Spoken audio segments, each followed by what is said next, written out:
So if you found yourself in the place where you're kind of filling up your computer and you're noticing that your regular work and the work that you're trying to do for your company or your business for content creation is kind of starting to bottleneck, should you consider getting a dedicated computer for live streaming? Let's talk about it.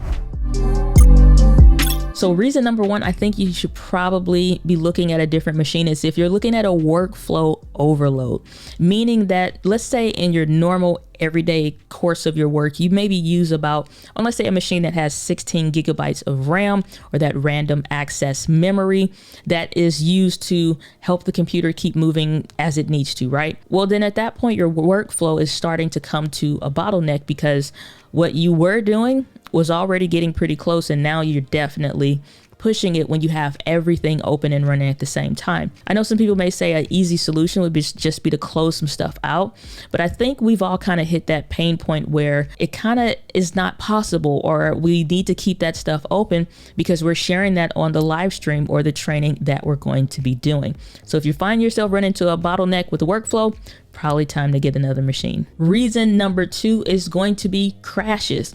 We've all had that spinning wheel of death, no matter if you're on PC. Well, if that's happening, then chances are we probably need to start separating these workflows because again, the workflow is starting to bottleneck. We're getting crashes. So if you've had that happen a bit more than you're probably willing to admit, again, I think it's time to probably separate that so we can mitigate some of those inconsistencies in the workflow, simply because crashes are something we really can't afford with the kind of work that we need to get done. So reason number three is actually why you may not actually need to.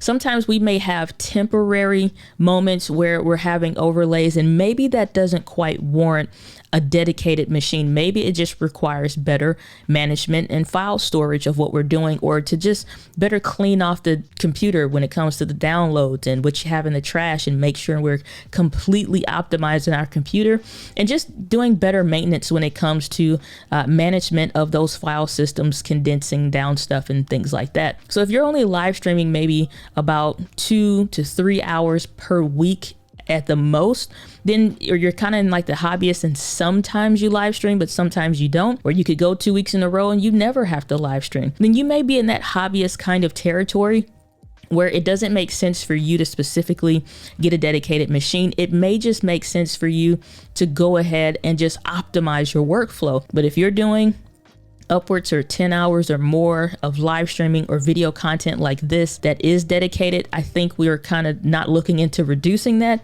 More or less, it's probably going to increase the more we proceed forward as we're creating content for our companies and creating content within our jobs and things like that. That's probably going to be the only reason why you may or may not need one. But let me know, have you found that like you're running into some problems with your streaming? You've probably been considering getting something else. Well, over here at LGL, we love the new M1 Mac Mini. So definitely check out the video above. I think it's going to help you out when it comes to getting your next live streaming machine and some things to look forward to in the new M1 Mac Mini.